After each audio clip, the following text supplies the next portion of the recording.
Vous venez de recevoir votre tour, donc voici les choses à savoir pour un bon départ. D'abord, vous partez vos pouces. Vous avez votre laine de roche. Vous trempez votre laine de roche pendant 30 minutes dans l'eau. Question de l'imbiber évidemment d'eau, mais aussi enlever les impuretés pour être sûr qu'elle soit bien propre pour partir vos pouces. Une fois que ça fait 30 minutes qu'elle est dans l'eau, vous la mettez dans votre bac qui est fourni avec le kit. Et là, vous allez semer vos graines. Vous avez déjà reçu cette sorte de légumes-feuilles. Ils sont ici. C'est marqué à l'arrière combien de graines mettre pour chaque sorte. Vous les mettez dans le fond de chaque trou de laine de roche. Oui, vous avez reçu un paquet de vermiculite que je n'ai même pas avec moi.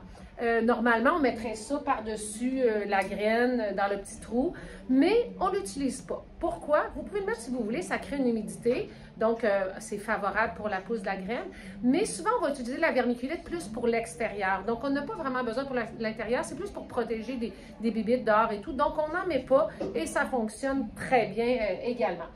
Idéalement, les 2 premiers jours, vous avez mis vos graines, vous aviez trempé ça dans l'eau, vous mettez toujours un petit fond d'eau, pas la moitié de la laine de roche plein d'eau, juste un petit fond pour dire qu'on garde la laine de roche humide.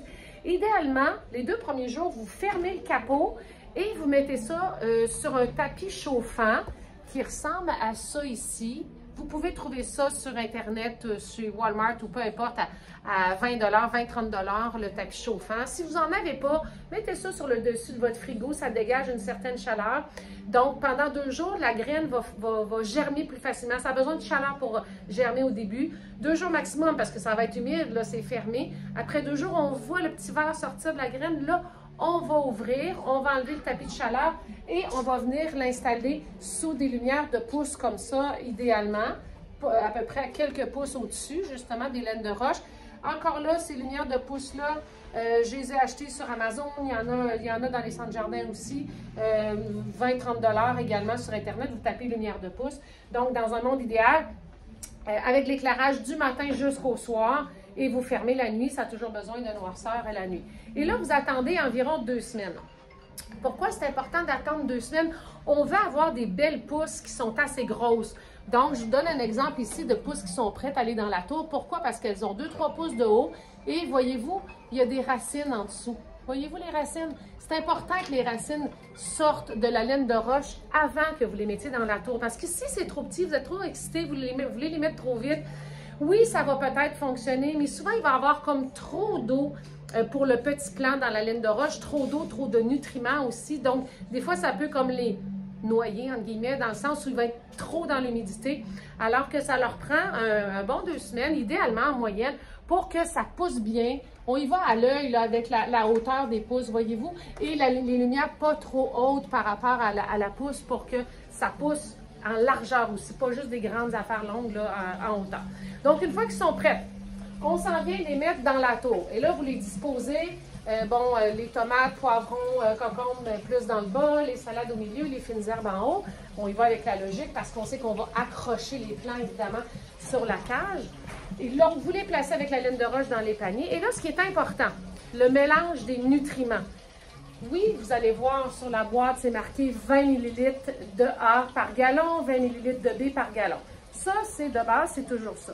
Mais pour commencer au début, vu que les pousses sont tout petites, c'est des bébés pousses, pour les 2 premières semaines, on va mettre juste la moitié des nutriments. Donc, dans la Flex, on a 20 gallons d'eau. Donc, normalement, ça serait 400 ml de A, 400 ml de B. Là, on va mettre juste 200 ml de A et 200 ml de B.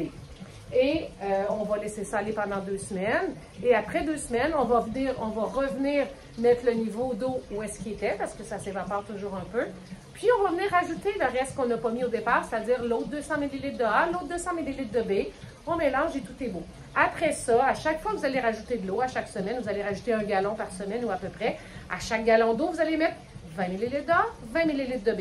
Donc, pour le départ, c'est comme ça. Donc, pour la home, on a 13 gallons d'eau. Donc, normalement, on aurait 200 ml de A, 260 ml de A, 260 ml de B. Mais pour le départ, vu qu'on a des bébés pousses, on va mettre la moitié. Donc, on va mettre 130 ml de A, 130 ml de B. 2 semaines plus tard, on va venir remettre l'eau au niveau qui était au départ. Et on va mettre l'eau de 130 ml de A et l'eau de 130 ml de B. Pardon, pour compléter nos nutriments. Puis après ça, à chaque fois qu'on va ajouter un gallon d'eau, on va faire 20 ml d'A puis 20 ml de B. On va tester le pH, oui, au départ.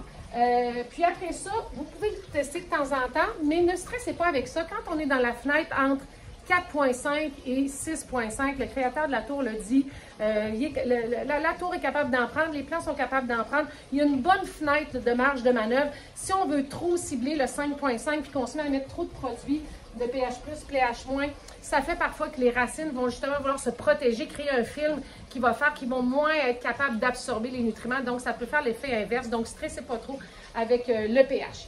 Et quand vous partez de votre tour, c'est important, votre timer, ça, c'est vous branchez votre pompe dans le timer et le timer branché au mur. Il faut que ça soit sur I pour indoor. Vous pesez sur le bouton gris, ça fait O pour outdoor. I pour indoor parce qu'à l'intérieur, on veut une fréquence moins fréquente, donc pendant 3 minutes à toutes les 45 minutes. Puis si vous pesez sur O pour outdoor, bien, ça va partir à toutes les 15 minutes parce qu'on veut hydrater plus quand on est dehors. Important de le mettre sur I pour indoor. Puis si vous manquez d'électricité, dites-vous que ça se remet par défaut à O. Donc allez voir votre tour si vous savez que vous avez manqué d'électricité pour la remettre sur I pour indoor. Et aussi concernant la pompe, quand vous allez la recevoir, elle va être déjà préajustée. Si vous regardez la pompe à l'arrière, vous allez voir à gauche un petit plus, à droite un petit moins. Ça se tourne, ce petit bouton-là. Ça, c'est l'intensité de la pompe. Elle va être déjà ajustée pour que quand vous voyez l'eau sortir, il faut toujours voir. Je ne suis pas capable de l'ouvrir à deux mains, à une main. Ben, vous savez, l'eau qui sort, là, il faut que ça sorte à peu près de ça, de plus que le rond blanc qu'on voit. Donc, on voit que l'eau sort un peu, puis là, ça coule. Mais si vous avez des extensions que vous avez achetées, bien là, ajustez la pompe pour la tourner le plus possible vers le plus, c'est-à-dire vers la gauche. On voit le plus dans le bas de toute façon. Tournez vers la gauche pour qu'il soit au maximum vers la gauche, donc au maximum de sa capacité. La pompe régulière avec les deux sections d'extension, elle est parfaite. Au-delà de ça, quand on est rendu à 9 et 11 et tout, là, on va aller avec une pompe haute capacité. Mais quand vous achetez un type d'extension qui est 2 sections, vous êtes correct avec la pompe régulière et vous le mettez à gauche en tournant vers le plus. Ensuite, je termine avec ça. Je ne veux pas faire une vidéo longue pour être sûr que tout le monde écoute. Les lumières. C'est important que ça soit allumé pendant 18 heures si vous voulez un maximum de résultats avec votre tour. Comment on les programme? Bien, premièrement, on les branche direct dans le mur et non pas via le timer, direct dans le mur. Et là, vous le mettez sur le bouton timer, le petit rond à droite, et non pas sur le I, parce que ça, c'est pour allumer tout le temps. Timer. Et ensuite, la flèche, c'est à l'heure actuelle, l'heure à laquelle vous faites le réglage. Et ensuite, pour 18 heures, bien, quand les pins sont vers l'extérieur, ça va être allumé. Puis quand les pins sont vers l'intérieur, ça va être fermé. Voyez-vous, là? Pin extérieur, pin intérieur. Ici, de l'extérieur, oups, là, voyez-vous, ça a fermé parce que je l'ai bougé. Bon, voyez-vous? Donc, moi, je l'ouvre de 5 heures le matin. C'est ouvert jusqu'à 11 heures le soir. Puis là, les pins sont par en dedans. Après ça, de 11 heures à 5 heures du matin. Donc, ça va se fermer automatiquement. Et comme je vous dis, vous réglez l'heure actuelle là. Alors, voilà. Et bien sûr, après, vous placez vos lumières pour avoir une belle couverture. Ce qui est intéressant d'avoir un fan quand vous avez des poivrons, des tomates, d'avoir un aspect vent comme on aura à l'extérieur. Donc, d'avoir un ventilateur qui va venir créer l'effet vent comme si on était dehors. Ça va aider aussi, ça va aider à la pollinisation également. Et puis, pour plein d'autres détails, bien, vous avez plusieurs vidéos que ma collègue France Fitzbach, Patrick Tremblay et moi-même avons fait et continuons de faire sur le groupe Facebook de la Tour à la table. Allez dans l'onglet « À la une », vous allez pouvoir visionner l'ensemble de toutes les vidéos pour savoir comment polliniser, comment entretenir le plant de tomates, comment entretenir le plant de poivron, de concombre et tout le reste. Donc, on va plus en profondeur. Mais voici la base pour bien démarrer votre tour.